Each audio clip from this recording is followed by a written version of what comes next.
নমস্কাৰ প্ৰিয় শ্ৰোতাসকল, ধাৰাবাহিক উপন্যাস পাঠ অনুষ্ঠানত এইবাৰ আমি পাঠ কৰিব লৈছোঁ অসমীয়া সাহিত্যৰ সৰ্বাধিক জনপ্ৰিয় উপন্যাস ভৱানী পেগু বাইদেউৰ মধুৰগণ। মধুৰগণৰ আজি 40তম খণ্ড। বুঢ়া আখৰোটজোপাৰ তলত থিয় হৈ ৰৈছিল আয়াত আৰু ফয়জল। লিডাৰ নদীৰ পাৰত এই ঠাইটুকুৰাতেই দুয়ো লগ হোৱাৰ কথা আছিল। ফয়জলৰ সতে নিকাহৰ কথা আৰম্ভ হোৱাৰ পিছৰে পৰাই এক গভীৰ তথা সদা বিৰাজ কৰি ৰয় আয়াতৰ মুখমণ্ডলত। তাৰ মাজতো অৱশ্যে চকুজুৰিত বিভিন্ন এক আনন্দৰ ভাৱ বিৰিঙি উঠে, অন্তৰৰে কৃতজ্ঞতাই ফয়জলৰ প্ৰতি। তাৰ বিপৰীতে ফয়জলৰ চকুজোৰত লাগি ৰৈছিল এক দুখী দুখী ভাৱ, কাৰণ এপ্ৰিল মাহতে হৈ যাবলগীয়া তাৰ নিকাহখন বহু তথা বিভিন্ন অজুহাতত ৰৈ গৈছিল। লিডাৰ উপত্যকাৰ দক্ষিণৰ পাৰৰে এখন সৰু গাঁৱৰ ল'ৰা ফয়জল। নিকাহৰ কথা বতৰা আৰম্ভ হওঁতেই ফয়জলৰ মাক দেউতাকৰ ফালৰ পৰা হাজাৰ সমস্যাৰ উদ্ভৱ হ'ল। আচলতে ফয়জলৰ ঘৰৰ মানুহে নিকাহখন আনন্দৰে মানি ল'ব খোজা নাছিল। প্ৰথম দৃষ্টিতেই ছোৱালীৰে সকলোৰে পচন্দ হৈছিল। হওঁতে দেখাত আয়াত সুন্দৰ, সুশ্ৰী আৰু অতি নম্ৰ স্বভাৱৰ, ৰন্ধা বঢ়াত পাকৈত, বাদ্যযন্ত্ৰত বিশাৰদ, উচ্চ শিক্ষিতও। তথাপি ফয়জলৰ দৰে এজন সুন্দৰ সুঠাম কেপ্টেইনৰ বাবে এজনী মুকবধিৰ ছোৱালী। কথা আগবঢ়াব খোজা নাছিল তাৰ মাক দেউতাকে। গাঁৱৰ মানুহবোৰে দুখ প্ৰকাশ কৰিছিল, সকলোৱে ইচ ইচ কৰিছিল। তাৰ মাজতো ফয়জল নিজৰ স্থিতিত অটল হৈ ৰৈছিল। সি মাকক কৈছিল, নিকাহ কেৱল আয়াতৰ লগতে হ'ব, নহ'লে অন্য কাৰো লগত নহয়। ফয়জলৰ জেদৰ আগত প্ৰথমে হাৰ মাৰিলে মাক দেউতাকে। কিন্তু ঘৰখনৰ মাজত নিমাত নিতাল বোৱাৰী এজনীৰ লগত আকাৰ ইংগিতে কথা পাতি থকাৰ কথা ভাবিয়ে সংকুচিত হৈ পৰিছিল তাৰ মাক। মাকৰ মনত আৰু এটা শংকাই বাহ লৈছিল, নাতিপুতেও যদি মূকবধিৰ হয়। তেওঁলোকে ভাবি চাইছিল পুনৰ কথাবোৰ। তেওঁলোকে ভাবিলে ফয়জল কম বয়সীয়া ডেকা ল'ৰা। সেয়ে কথাবোৰ আৰু জীৱনত আহিবলগীয়া বিভিন্ন সমস্যাবোৰ এতিয়াও বুজি উঠা হোৱাই নাই ভালকৈ। বুদ্ধি ভাঙি নিকাহখন পিছুৱাই থৈ দিব খুজিলে তেওঁলোকে। কাৰণ দৰখালে হাজাৰটা। মাকৰ বুকুৰ বেমাৰ, উশাহ নিশাহ লোৱা সমস্যাটো বেছি হৈ আহিছে দিনক দিনে। দিল্লীৰ এখন ভাল কলেজত তাৰ ভনীয়েকৰ এডমিশ্যন হৈ লওক এইবছৰ। সেই সুযোগতে মাকেও নিজৰ বেমাৰৰ চিকিৎসা কৰি ল'বগৈ তাতে। ফয়জলৰ বায়েক জন্মুত থাকে। ভিনীহিয়েক জন্মুৰ এখন চৰকাৰী কলেজৰ অধ্যাপক। তেওঁলোকো আহকচোন, তাৰপিছত পুনৰ নিকাহৰ কথাটো নতুনকৈ আলোচনা কৰা হ'ব। ফয়জলে প্ৰথমে সহজে মানি লৈছিল কথাটো। আয়াতৰ ককায়েক বৌয়েকেও মানি লৈছিল কথাটো। সেইফালৰ পৰা সমস্যা নাহিল। সমস্যা হ'ল ফয়জলৰ নিজৰহে। সি মন কৰিছিল বায়েকে তালৈ মেইলত বেলেগ বেলেগ ছোৱালীৰ ফটো পঠিয়াবলৈ লৈছে। ফোনত কথা পাতিলেও একেবোৰ কথাকেই কয়। ভিনীহিয়েকৰ কথা সি পেলাব নোৱাৰে বুলি জানি তেওঁৰ লগতেই কথা পতাই দিয়ে তেওঁ। ভনীয়েকৰো ইতিমধ্যে এডমিশ্যন হৈ গৈছিল দিল্লী ইউনিভাৰ্চিটিত। মাকেও দিল্লীৰেই এজন ডাক্তৰৰ পৰামৰ্শত এতিয়া নতুনকৈ ঔষধৰ কোৰ্চ আৰম্ভ কৰিছে। সকলো ঠিকেই চলি আছিল। কিন্তু আয়াতৰ লগত হ'বলগীয়া তাৰ নিকাহখনৰ বিষয়েহে সকলো নিমাত। ফয়জল অতিষ্ঠ হৈছিল, তাৰ ধৈৰ্য কমি আহিছিল। কিন্তু আয়াতে ধৈৰ্য ধৰিছিল। ফয়জলক চিন্তা কৰি থকা দেখিলে তাইহে তাক বুজাই সদায়। সিও তাইক কথা দিছে, যেনেকুৱাই পৰিস্থিতি নাহক কিয়, যি সমস্যাই উদ্ভৱ নহওক কিয়, নিকাহ হ'বই। তেনেকৈ ক'লে আয়াতে মিচিকে হাঁহে। আয়াতে হাঁহিলে তাৰ খুব ভাল লাগে। ছুটি এটালৈ ঘৰলৈ থকাকৈ নহাও তাৰ বহু মাহেই পাৰ হ'ল। মাজতে ভাৰতীয় আৰ্মী কেপ্টেইনৰ ইউনিফৰ্মত পৰিহিত সেই পাছপৰ্ট ফটোখন নিহত আতংকবাদীৰ পকেটৰ পৰা জব্দ হোৱাৰ পিছত এখন মিটিং হৈছিল। প্ৰত্যেক অফিচাৰকে সতৰ্ক কৰা গৈছিল। অফিচাৰে ছুটীত গ'লেও সম্পূৰ্ণ খবৰ দি থাকিব লাগিব আৰু সকলো সময়ত লগত অস্ত্ৰ ৰাখিব লাগিব। ফয়জলে ছুটিয়ে লোৱা নাছিল। কিন্তু তাৰ ঘৰলৈ নহা কথা লৈ মাক দেউতাক চিন্তাত পৰিল। মাকে বাৰে বাৰে ফোন কৰি মাতিছিল। বায়েকেও জন্মুলৈ মাতি পঠিয়াইছিল। তেওঁলোকে মনতে ভাবি লৈছিল, মনৰ আকাংক্ষিত নিকাহখন হৈ নুঠাৰ বাবে তাৰ এই জেদ। তাৰ এই জেদত সকলো অভ্যস্ত। সৰুৰে পৰাই সি কম জেদী নাছিল। লিডাৰ নদীত মাছ ধৰি গছত বগাই দৌৰি ফুৰি সি খুব ভাল পাইছিল। তাৰে দৌৰ প্ৰতিযোগিতাত সি সমনীয়াৰ লগত লিডাৰৰ পাৰে পাৰে বোকাত লেটি লৈ লুতুৰি পুতুৰি হৈ কেতিয়াবা ঘৰলৈ উভতি আহিছিল। মাকে একমাত্ৰ পুত্ৰক চোতালত আন সকলোৱে দেখাকৈ কাণত ধৰাই বহুৱাই থলেও কাণত চেপিলেও একো লাভ হোৱা নাছিল, কাৰণ পিছদিনা পুনৰ একে কথাৰে পুনৰাবৃত্তি ঘটিছিল। লিডাৰৰ পাৰৰ এইখন গাঁৱৰ মানুহে আগতে আৰ্মি দেখিলেই মুকলিকৈ শিল দলিয়াইছিল। ভাৰত পাকিস্তানৰ ক্ৰিকেট খেলতে ভাৰত জিকিলে যদি চকী দাঙি টিভিলৈ বুলি দুলি মাৰি পঠিয়াইছিল। পাকিস্তান জিন্দাবাদ বুলি চিঞৰি পাকিস্তানৰ পতাকা উৰুৱাবলৈ চেষ্টা কৰা এচাম পণ্ডিতৰ ঘৰবোৰতো নিশাৰ অন্ধকাৰৰ সুযোগত জুই লগাই দিছিল। এচাম দলে বলে চিঞৰি গলিয়ে গলিয়ে ঘূৰি ফুৰিছিল।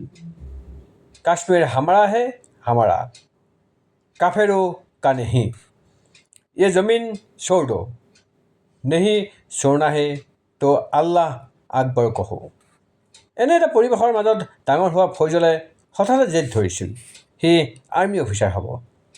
তাক ৰখোৱাটো তেতিয়াও সম্ভৱ নাছিল। গতিকে মাক দেউতাকে যোৱা সপ্তাহতে তাক ফোন কৰি ঘৰলৈ মাতি পঠিয়াইছিল। কৈছিল আয়াতৰ লগতে যদি সঁচাকৈয়ে তাৰ সুখ তেন্তে নিকাহখন কৰি লোৱাই ভাল। সেইদিনা ফয়জলৰ মুখখন আনন্দত উজ্জ্বল হ'ল। দুখী দুখী ভাৱটো তাৰ মুখৰ পৰা মুহূৰ্ততে নোহোৱা হৈছিল। সি আয়াতক উৎসাহেৰে কৈছিল, মই ঘৰলৈ যাম আয়াত, নিকাহৰ তাৰিখ ঠিক কৰিয়ে আহিম। ঘৰলৈ আহিল সি। ছোৱালীজনীক লৈ বায়েকো আহিল জন্মৰ পৰা। আৰু সঁচাকৈয়ে এইবাৰ মাকহঁতে আগভাগ লৈ নিকাহৰ কথাবোৰ আলোচনা কৰিছিল। সি নিজাকৈ একোৱেই কৰিব লগা হোৱা নাছিল। সি আয়াতলৈ মেছেজ পঠিয়াইছিল, লিডাৰ পাৰলৈ আহিবা নেকি আয়াত? আহিব পাৰিব নে নাই আয়াত নিশ্চিত নাছিল। তথাপি ফয়জলৰ ইচ্ছা আৰু উৎসাহক অনুধাৱন কৰি তাই মেছেজত লিখিছিল, যাম মই লিডাৰৰ পাৰলৈ। পিছত তাই কওঁ নকওঁকৈ মেজৰ শ্যাম শ্বৰীফক কথাটো কৈছিল। মেজৰ শ্বৰীফে জীপখন ছাৰ্ভিচিঙৰ বাবে লৈ যাওঁতে তাইকো লিডাৰ পাৰলৈ লৈ যাব বুলি একেবাৰতেই প্ৰতিশ্ৰুতি দিছিল। আৰু আজি এয়া সন্মুখত নীলা লিডাৰ নৈখন, আৰু তাৰ পাৰৰ এজোপা আখৰোট গছৰ তলত মুখামুখিকৈ থিয় হৈ ৰৈছে আয়াত আৰু ফয়জল। ওখ চাপৰ ব্লু পাইন গছবোৰৰ লিহিৰি পাত কপাই হু হুকৈ বলা লিডাৰ পৰিয়া চেঁচা বতাহজাকে চুই গৈছে দুয়োকে। গৰমৰ প্ৰভাৱ নাই, মূৰৰ ওপৰত বেলিটোৰ নিষ্পফ উত্তাপ মাত্ৰ।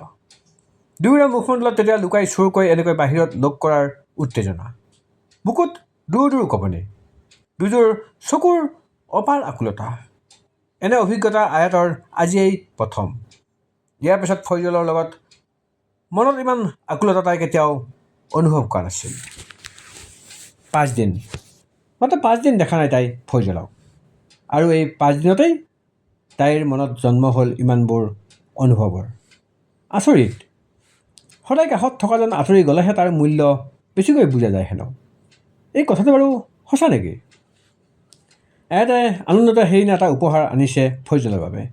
সি হাতখন আগবঢ়াই দিয়াত তাই সেই উপহাৰ ঘড়ীটো তাৰ হাতত পিন্ধাই দি হুকটো লগাই দিলে। হাতখন কোচাই নিব লওঁতেই ফয়জলে থাপ মাৰি ধৰি ল'লে তাইৰ হাতখন। তাইক নিজৰ বুকুৰ মাজলৈ টানি লৈছিল সি। লাজত ৰঙা চিঙা পৰিছিল আয়াত। অতৰকিতে তাইৰ ৰঙা পৰা গালতে সমস্ত আৱেগেৰে সি টপককৈ চুমা এটা আঁকি দিলে। কোনো পুৰুষৰ আকুল চুম্বন। এই অভিজ্ঞতাও আয়াতৰ আজিয়েই প্ৰথম। বুকুখন ডুব ডুবাই উঠিল আয়াতৰ। অদূৰত মেঘৰ মাদল বাজিছে। লিডাৰ পাৰত বতৰ হেনো এনেকুৱাই, হঠাতে সলনি হয়। ফয়জলে কৈছিল তাইক এই কথা। আৰু কিবা এটা বাজি উঠিল। সেই কিহৰ শব্দ? উফ! ফয়জলৰ বুকুৰ মাজৰ পৰা একেজাপে আঁতৰ হ'ল আয়াত। সেয়া জীপৰ হৰ্ণ বাজিছিল জোৰকৈ। জীপত বহি থকা মেজৰ শ্যাম শ্বৰীফৰ ওঠত সেয়া মৃদু মধুৰ হাঁহি এটি বিৰিঙি উঠিছেই। সি তাহাঁতৰ ফালে নোচোৱাকৈ গল হেকাৰি এটাও মাৰি দিছিল বোধহয়। নিজৰ ভুলটো লগে লগে ধৰিব পাৰিলে ফয়জলে। সৈন্যৰ এটা ট্ৰুপ অকণমান দূৰতে ঘূৰি আছিল। ছুটীত আছে বুলিয়েই সি অচিনাকি হৈ যোৱা নাই তাহাঁতৰ বাবে। সি যি কৰিছিল এয়া এই ঠাইত উচিত নাছিল। নিজৰ হাতখন মুক্ত কৰি আয়াত ইতিমধ্যে দৌৰি আঁতৰ হৈছিল। কোমল কজলা মেঘৰঙী ফেৰানটোক ভৰিৰ ফালে সামান্য দাঙি উঠাই সৰু বৰ শিলৰ ওপৰত গছকি তাই লিডাৰৰ আনটো পাৰলৈ দৌৰি গৈছিল। তেনে কৰোঁতে তাইৰ ভৰিৰ গাঁঠি অকণমান ওপৰলৈ পানীখিনিয়ে তাইৰ মাখন ৰঙী দুভৰি চুই গৈছিল। ফয়জলে হিংসা জাগি উঠিল পানীখিনিলৈকে। তাৰ মন গৈছিল এটা তাৎক্ষণিক নিকাহ হৈ যাওক এই মুহূৰ্ততেই, ইয়াতেই লিডাৰ নৈৰ পাৰত। সি অন্তৰে ক'ব, কবুল হে কবুল হে কবুল হে। তাৰপিছত কজাৰঙী এই সাজতেই তাইক কোলাত দাঙি নিবহি ঘৰলৈকে। কিন্তু তেনেকুৱা একোৱেই নহ'ল। তাই ইতিমধ্যে মেজৰ শ্যাম শ্বৰীফৰ কাষত জীপত বহিছিলগৈ। আপেলৰ দৰে ৰঙা হৈ পৰিছিল তাইৰ সমগ্ৰ মুখমণ্ডল। তাই দুখী দুখী চাৱনীৰে এবাৰ শ্যামলৈ চালে। শ্যামৰ মুখত সতেজ হাঁহি বিৰিঙিল। সি ক'লে, ইটছ অ'কে আয়াত। এইবোৰেই ভাল পোৱাৰ সৰু সৰু অথচ ভাল লগা তীব্ৰ মধুৰ মুহূৰ্ত। আয়াতৰ মুখখন তেতিয়া বেছিকৈয়ে ৰঙা পৰিল। তাই তলমূৰ কৰিলে। তাই অনুমান কৰে মেজৰ শ্বৰীফ প্ৰেমিক মানুহ। মেজৰ শ্বৰীফে ৰাধাক কেনেকৈ মৰম কৰে, কিমান মৰম কৰে, সেই কথা ভাবি কিমান যে নিদ্ৰাহীন নিশা কটাইছিল তাই। তেওঁলোকৰ প্ৰেমৰ মুহূৰ্তবোৰ নাভাবোঁ বুলিও যে বাৰে বাৰে ভাবিছিল তাই। আৰু ভীষণ অসহজ আৰু অসুখী হৈ পৰিছিল তাই প্ৰতিবাৰেই। অকলে জ্বলি পৰি ৰৈছিল। এতিয়া সেই অসহজ ভাৱনাবোৰৰ পৰা মুক্ত হৈছে তাই। আৰু তাৰ ঠাই লৈছে ফয়জলৰ প্ৰতি কোমল অনুভৱে। এক উত্তেজনাময় অথচ ভীষণ প্ৰশান্তিময় অনুভৱ এয়া। কাম হিয়াৰ কেপ্টেইন। এক তীব্ৰ শব্দতৰংগই চুই গ'ল আয়াতক। মূৰ তুলি চাই দেখে শ্যামে হাত বাউল দি মাতিছে ফয়জলক। ফয়জল লগে লগেই দৌৰি আহিল। শ্যামে বুজিছিল সিহঁতৰ ভালকৈ ইটোৱে সিটোক বিদায় দিয়াই নহ'ল। মুগা বৰণীয়া চকুযোৰে পুনৰ তেনেই কাষৰ পৰা আয়াতলৈ চালে। সি তাইৰ হাতত লাহেকৈ কিবা এটা তুলি দিলে আৰু ক'লে, খুদা হাফিজ আয়াত। তাই শিলটো মুঠি মাৰি ধৰিলে আৰু লাজ লাজকৈ ক'লে, খুদা হাফিজ। তাই নিজেই নুশুনা শব্দবোৰ অস্পষ্টকৈ ফুটি উঠিল তাইৰ মুখত। লিডাৰৰ পাৰেৰে যেতিয়া জীপখন চলিবলৈ আৰম্ভ কৰিছিল, আয়াতে তেতিয়াহে হাতৰ মুঠিটো খুলি চাইছিল। কণীৰ দৰে আকৃতিৰ ধুনীয়া সৰু বগা এটা শিল।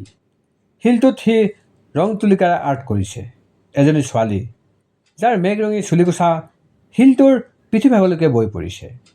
কাষত গোট গোট হাতৰ আখৰেৰে সৰুকৈ লিখা আছে, আই লাভ ইউ আয়াত। আয়াতৰ দুচকু অজানিতে ভৰি পৰিল। I love you too Faizal. উচপ খালে আয়াতে। তাই শব্দ কৰি কৈ পেলোৱা নাছিলতো কথাটো। তাই নিজেই নুশুনা তাইৰ মুখৰ শব্দবোৰ মেজৰ শ্বৰীফে নুশুনিলেতো। তাই মেজৰ শ্বৰীফলৈ চালে। নাই, মেজৰ শ্বৰীফে তাইৰ মুখলৈ চোৱা নাছিল। সেই গভীৰ আয়ত চকুহালৰ দৃষ্টি নিবদ্ধ সন্মুখৰ সৰ্পিল পথত।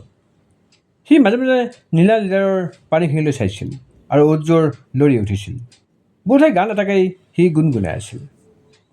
কোম্পানী অপাৰেটিং বেছত নিশিখা সি ৰাধালৈ ফোন কৰিলে। এবাৰমান ৰিং হওঁতেই তাই তৎক্ষণাত কলটো ৰিচিভ কৰিলে। শ্যাম। তাইৰ কণ্ঠত এটা স্পষ্ট আনন্দ ভৰা উত্তেজনা আছিল। শ্যামে বুজিলে ৰাধাই বোধহয় তাক কিবা ক'ব বিচাৰিছে আৰু তাই হয়তো তাৰ ফোন কলৰে অপেক্ষাত আছিল। গাৰুটো মূৰত পেলাই দি সি মৰমৰে ক'লে, কি কথা মোৰ ৰাধা? শ্যাম, তুমি জানা আজি ৰাগিনী আহিছিল মেহতাজলৈ। আমি বহুত কথা পাতিলোঁ শ্যাম। That's great Radha. মোক কোৱাচোন কথাবোৰ ভালকৈ। ফৰকাল হাঁহি এটা বিৰিঙি উঠিল শ্যামৰ মুখমণ্ডলত। মূৰটো এবাৰ দাঙি বাওঁহাতৰ কিলাকুটি গাৰুৰ ওপৰত থৈ মূৰটোত ভৰ এৰিলে সি হাতৰ তলুৱাত। তেতিয়ালৈ ৰাধাই তাক গোটেই কথাবোৰ বিৱৰি ক'লে। স্কুল ছুটিৰ পিছত গেটৰ মুখত ৰাগিনীৰ সৈতে মুখামুখি হোৱাত আৰু তাইক লৈ মেহতাজলৈ একেলগে অহালৈকে। গধূলি মাক দেউতাকৰ লগত একেলগে টেবুলত বহি চাহ, পাফ, পেষ্ট্ৰি, মিঠাই, চীজ, চেণ্ডউইচ খাই কথা পতাৰ পৰা যাবৰ পৰত ঋষিৰ লগত হোৱা মুখামুখি আৰু তাৰ লগত হোৱা বাক বিতণ্ডালৈকে। ৰাধাই একেৰাহে কোৱা কথাবোৰকে কিছুবোৰলৈ উৎকণ্ঠাৰে শুনি ৰ'ল শ্যামে। তাৰ ভাল লাগি গ'ল মনটো। অন্ততঃ এটা ভুল সিদ্ধান্তৰ পিছত ৰাগিনীয়ে এটা সঠিক সিদ্ধান্ত ল'লে। তাইৰ দৰে উচ্চ শিক্ষিত ছোৱালী এজনীয়ে বিনা দোষত অপমান সহি থকাৰ কোনো যুক্তি নাই। আৰু ৰাধা, তাই যে কিমান সুখী হৈছে ৰাগিনীক লগ পাই। বিচৰা ধৰণেই এতিয়া ৰাগিনীয়ে চিজিল কৰিলে নিজৰ জীৱনটো। সি লাহেকৈ ক'লে, ময়ো তোমাক কথা এটা কোৱাই নাছিলোঁ ৰাধা। কি কথা? দেৱ ইয়াতে আছে কাশ্মীৰত। শ্যামে তাইক দেৱৰ কথাবোৰ ক'লে। দেৱক হেডকোৱাৰ্টাৰত লগ পোৱা, তাৰ লগত কথা পাতিবলৈ চেষ্টা কৰা, দেৱে তাক ভুল বুজা, সকলো। মাত্ৰ নক'লে দেৱৰ লগত হোৱা তাৰ তৰ্ক আৰু মাৰামাৰিৰ কথাটো। তাৰপিছত দুয়ো কিছু দূৰলৈ ৰাগিনী আৰু ঋষি আৰু দেৱৰ কথাবোৰকেই আলোচনা কৰি থাকিল। প্ৰসংগ এটা সলাই সময়ত শ্যামে ক'লে, মোক তোমাৰ কথা এটাও কোৱা ৰাধা। মূৰটো সি পুনৰ গাৰুত পেলাই দিছিল। ৰাধাই এবাৰ গহীন সুৰত ক'লে, মই ভালে আছোঁ শ্যাম। আজিকালি ৰাধাৰ ভোক বাঢ়িছে। ভোক লাগেহে, কিন্তু ভালকৈ হ'লে খাব নোৱাৰে। অকণমান খালেই যেন পেট ভৰি যায়। ঘৰখনতো লাহে লাহে সৰু আলহীজনাক আদৰাৰ প্ৰস্তুতি চলিছে। মাকে নিজ হাতেৰে কোমল মেট্ৰেছ বনাইছে। আকাশী নীলা ৰঙৰ কোমল কাপোৰত মাখন ৰঙী সৰু সৰু পাণ্ডা পিতৰ মেট্ৰেছ। কোমল কোমল গাৰু চিলাইছে তেওঁ নিজেই। জেঠায়েকৰ হাতৰ পৰা ঊলৰ বল আৰু শলাকেইডাল যে ননমাই হ'ল। কিমান যে পাকৈত তেওঁলোক এইবোৰ কামত। তুমি জানিছিলানে এই কথা চাম? ৰাধা সঁচাকৈ আচৰিত হ'ল। কি নিপুণতাৰে চিলাই কৰে মাকে, আৰু জেঠাই? কুৰ্চাৰ জোঙা মূৰ দুটাৰ মিহি খৰগতিৰে তেওঁ আঙুলিৰ মূৰত উঠা নমা কৰে। আৰু তেনেকৈয়ে তেওঁ সৰু আলহীজনলৈ অকণি অকণি চুৱেটাৰ, মোজা, টুপি গুঠিছে। সেইকেইটাই ধুই চোকা ৰ'দত দি এতিয়া জাপি গুচি থৈছে। ৰাধাক দিয়া নাই, নিজৰ লগতে ৰাখিছে। ৰাধাই বুজিছে সেয়া জেঠাইৰ উপহাৰ হ'ব বেবীটোলৈ। ৰাধাই কৈছিল তাইৰ বাবে তেওঁ মৰমে আটাইতকৈ ডাঙৰ উপহাৰ। গতিকে গোটেই দিন কষ্ট কৰি ঊল গুঠি থকাৰ একো দৰকাৰ নাই। পিছে তেওঁ শুনে জানো? এতিয়া শ্যামৰ বাবাও চুৱেটাৰ গুঠিবলৈ লৈছে। কৈছে নৱেম্বৰ মাহত ৰাধাৰ তাৰিখ পৰিব। ঠাণ্ডা দিন, বেবীও আহিব, শ্যামো ঘৰলৈ আহিব। গতিকে বেবীটোৰ কাৰণে চুৱেটাৰ বনাই তেওঁ মৰমৰ শ্বৰীফৰ বাবে চুৱেটাৰ এটা নুগুঠিলে হ'ব জানো? ৰাধাই চিন্তা কৰিব নালাগে। তেওঁৰ হাতেৰে গুঠা চুৱেটাৰবোৰৰ উমেই হেনো আটাইতকৈ অধিক হ'ব। সেইটো জেঠাই সঁচা কৈছে ৰাধা, শ্যামে শলাগিলে। সি আকৌ এবাৰ হিচাপ কৰি চালে মনতে। নৱেম্বৰৰ শেষত ৰাধাৰ তাৰিখ পৰিছে। সেই তাৰিখৰ মাত্ৰ এসপ্তাহমান আগতহে সি ঘৰ ওলাবগৈ। তেতিয়ালৈকে আৰু কিমান দিন যে ৰ'বলগীয়া হ'ব সি। ৰাধাই তাক এটা সন্তান উপহাৰ দিব, আৰু সি যেন একোৱেই কৰিব পৰা নাই ৰাধাৰ বাবে। তুমি কষ্ট পাইছা মোৰ ৰাধা? শ্যামে সেই গম্ভীৰ সুৰটোৰ আঁৰৰ আৱেগ আৰু বিষাদখিনি ৰাধাই নুবুজাকৈ নাথাকিল। তাই মনে মনে ক'লে, কষ্ট পাবলৈনো কি আছে শ্যাম? এৰা, কষ্ট পাবলৈনো কি আছে তাইৰ? শ্যাম কাষত নথকাৰ যন্ত্ৰণাটোৰ বাদে। অৱশ্যে কৰিম বুলি ভাবি থকা কাম কেইটামান কৰি উঠিব পৰা নাই তাই। পেইণ্টিং এখন বনাব বুলি ইজেলত কেনভাছ বোৰ্ড এখন তুলি থৈছিল সৌসুৰি তাই। পিছে সেইটো থিয় হৈ থকা ভাৱেই আছে। থিয় হৈ থাকি বা একেৰাহে দীঘলীয়াকৈ বহি থাকি ৰং কৰিবলৈ টান পোৱা হৈছে ৰাধাই আজিকালি। কঁকালত বিষ উঠে তাইৰ, ভৰি দুখন টনটনাই। এলেহুৱাও হৈছে কিজানি তাই অলপ। বাঢ়ি অহা পেটটোৰ কাৰণে বেলকনিত বহি গীটাৰ বজাবলৈকে তাই আজিকালি অসুবিধা পোৱা হৈছে। চেম্পিয়ন ইমান ডাঙৰ হৈছে? শ্যামে সৰু ল'ৰা এটাৰ দৰে উৎসাহেৰে সোধে। অনুমান কৰাচোন, 7 মহীয়া পেট এটা কিমান ডাঙৰ হ'ব পাৰে? ৰাধাই তাক ওলোটাই সুধিলে। শ্যামে এইবাৰ আক্ষেপ ভৰা সুৰত ক'লে, মই কেনেকৈ অনুমান কৰিম? সেইকাৰণেই কওঁ, মোলৈ ফটো পঠিয়াই থাকিবা তুমি ৰাধা। মোৰ ভাল নালাগে যে। ৰাধাই সেইটো লাহেকৈ আৰু সৰুকৈ ক'লে। শ্যামৰ স্বভাৱজাত গম্ভীৰ সুৰত ক'লে, তেনে মইনো কেনেকৈ চাবলৈ পাম মোৰ ৰাধা? ইয়াত 7 মহীয়া গৰ্ভৰ মহিলা মই ক'তো। শ্যাম, তুমি তেনেকুৱা ননচেঞ্চ কাম কৰিব নোৱাৰা। ৰাধাৰ খং উঠি গ'ল। মোৰ পেট চাব নাপালা বুলি তুমি কি আনৰ 7 মহীয়া পেট চাই ঘূৰি ফুৰিবাগৈ নেকি? তুমি শ্যাম বেয়া দেই বৰ। তুমি দুষ্ট, মহা দুষ্ট, হপলেছ। পিছৰ ভাগলৈ ৰাধাৰ মাতটো অলপ ডাঙৰ হ'ল। লগে লগে চেপা সুৰত সি ক'লে, সৰুকৈ কোৱা ৰাধা, সৰুকৈ কোৱা। চেম্পিয়নে শুনি ল'ব নহ'লে। সি মিছতে ভাবিব তাৰ দেউতাক সঁচাকৈ দুষ্ট, বেয়া, হপলেছ ইত্যাদি। য'ত সি জনা উচিত এইটো যে তাৰ দেউতাই তাৰ মাকজনীক ভাল পায় আৰু খুব মৰম কৰে।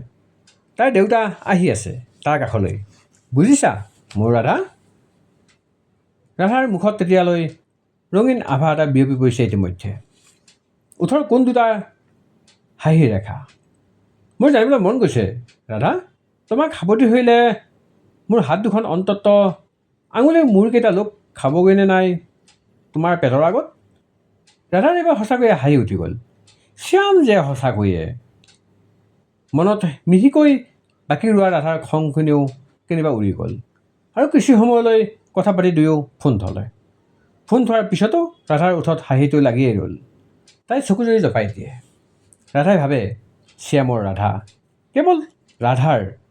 তাৰ হাঁহি, সেই দুচকুৰ চাৱনি, সেই মৰম, সেই ভালপোৱা, সেই ওঠৰ গান, সেই শৰীৰৰ ক্ষুধা কামনা, তাৰণা, তাৰ দুখ, তাৰ কষ্ট, এই সকলোবোৰ ৰাধাৰ, কেৱল ৰাধাৰ।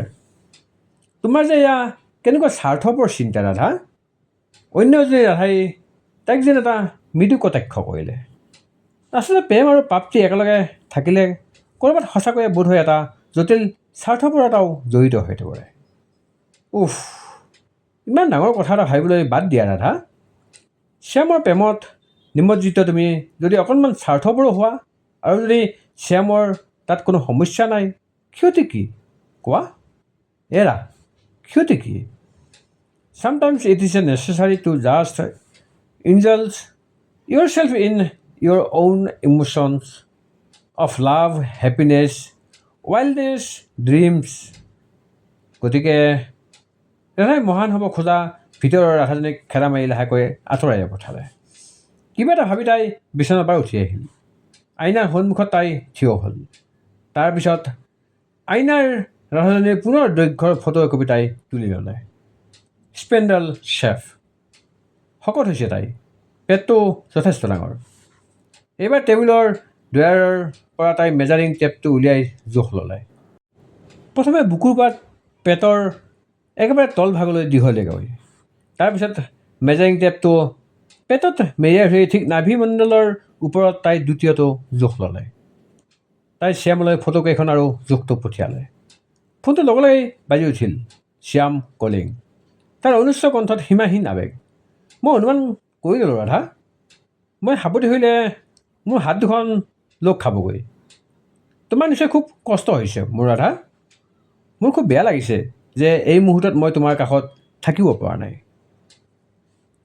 ৰাধাই মনে মনে ক'লে, মোৰ সঁচাকৈ একো কষ্ট হোৱা নাই শ্যাম। তুমি দুখ কৰি থাকিলেহে মোৰ কষ্ট হ'ব। I am dying to you চি ৰাধা।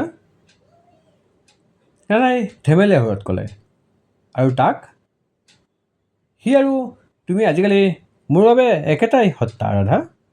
তুমি মোৰ হৃদয়ৰ অংশ, আৰু সি আমাৰ দুয়োৰে শৰীৰৰ অংশ। অথচ তোমালোক দুয়ো যে মোৰ পৰা ইমান আঁতৰত।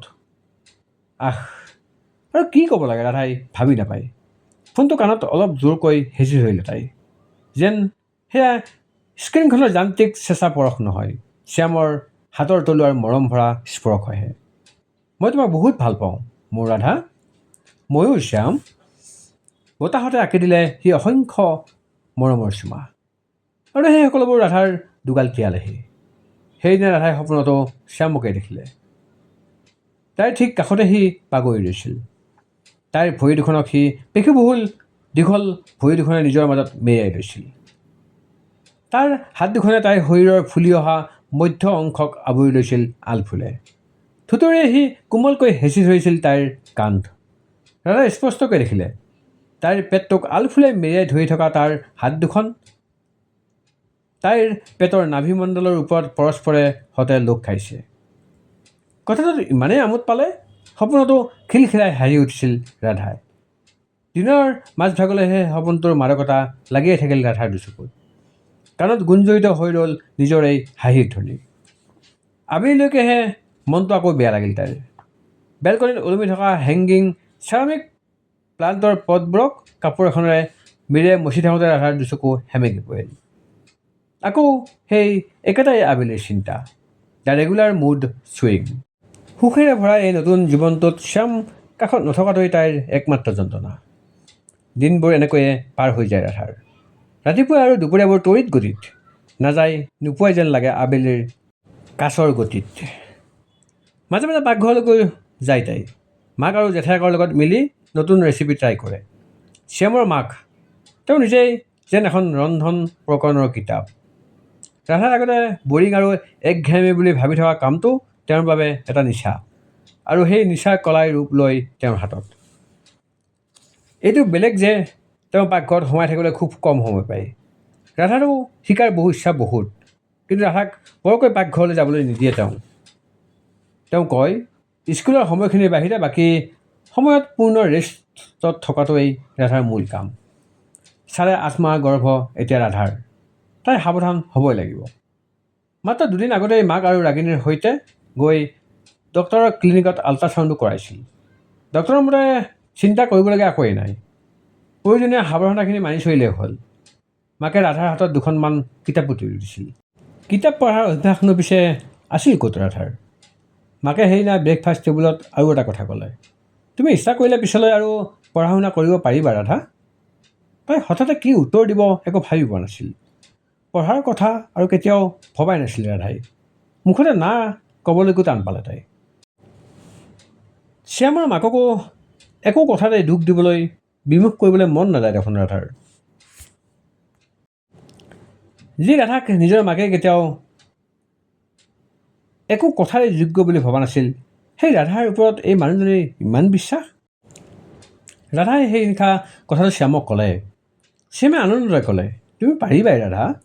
উত্তৰটো শুনি চেপা সুৰত খিলখিলাই হাঁহিলে ৰাধাই। তাই ক'লে, পঢ়া শুনাই কৰি থাকোঁ যদি তোমাৰ লগত পূৰ্ণ সংসাৰৰ সপোনটোৰ কি হ'ব শ্যাম?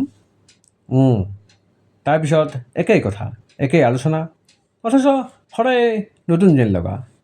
গুৱাহাটী আৰু শ্ৰীনগৰৰ বতৰ, মেহতাজৰ কোম্পানী অপাৰেটিং বেছ, মাকৰ ব্যস্ততা, ৰাধাৰ মুড চুইং, বাঢ়ি অহা পেটৰ জোখ আৰু তাৰ লগৰ সমস্যাবোৰ, জেঠাইৰ ঊলৰ কাম ইত্যাদি ইত্যাদি।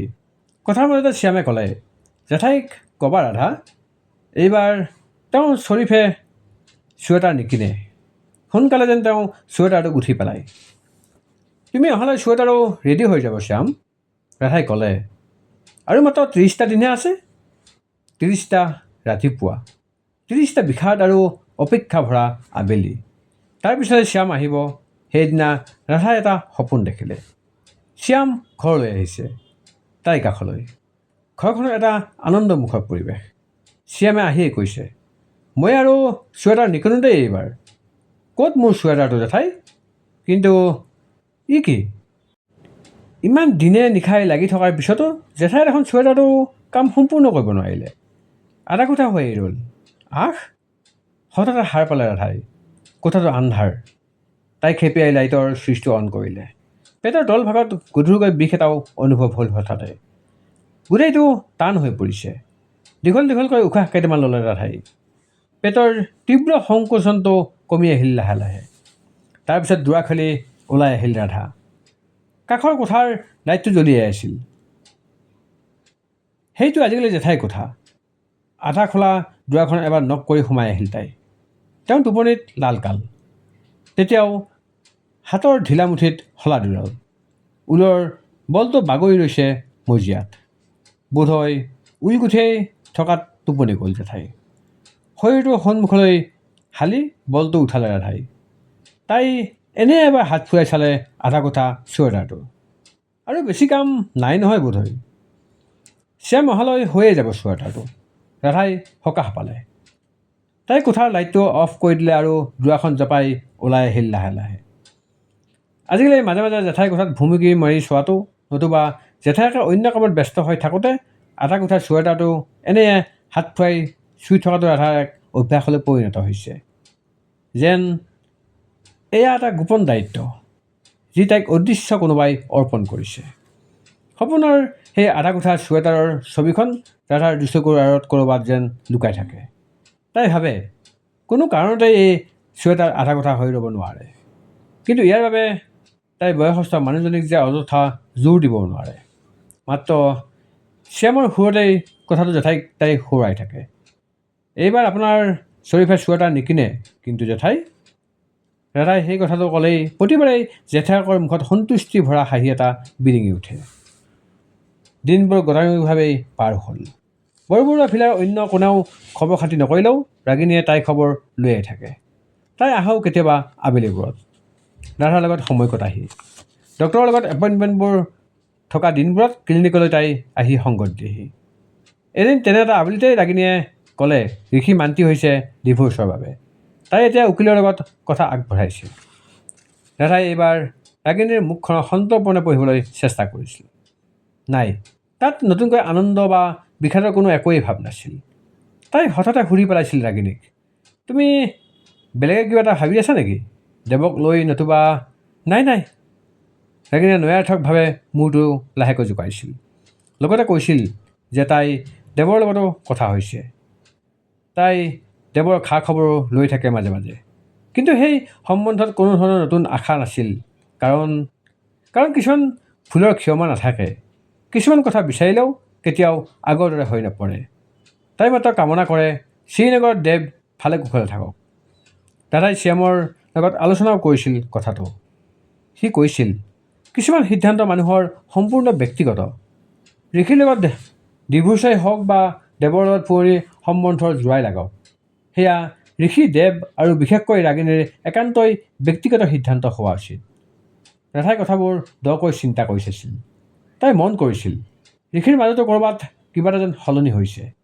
এদিন আহিছিল সি মেহতাজলৈ ৰাগিনীক বিচাৰি, বা তাইৰ সৈতে বাক বিতণ্ডা কৰিবলৈ নহয়, নিজৰ পেহীয়েকৰ লগত কথা পাতিবলৈহে আহিছিল সি সেইদিনা। আচৰিত ধৰণে বহু বছৰৰ আগতেই তাৰ জীৱনৰ পৰা হেৰাই যোৱা মানুহ এগৰাকীক সি বিচাৰি পাবলৈ চেষ্টা কৰিছে। এতিয়া সি বিচাৰি উলিয়াবলৈ চেষ্টা কৰিছে এটা অচিন ঠিকনা, এখন অচিন মুখ।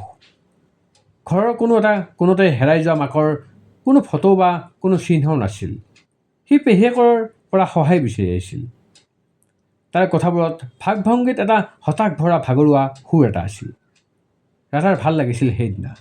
নাই, ৰাধাৰ বেয়াও লাগিছিল। ৰাধাৰ ভাল লাগিছিল নে ৰাধাৰ বেয়া লাগিছিল তাই নিজেই ধৰিব নোৱাৰিলে। প্ৰিয় শ্ৰোতাসকল, মধুলগনৰ এয়া আছিল 40তম খণ্ড। আকৌ লগ পোৱাৰ আশাৰে ধন্যবাদ।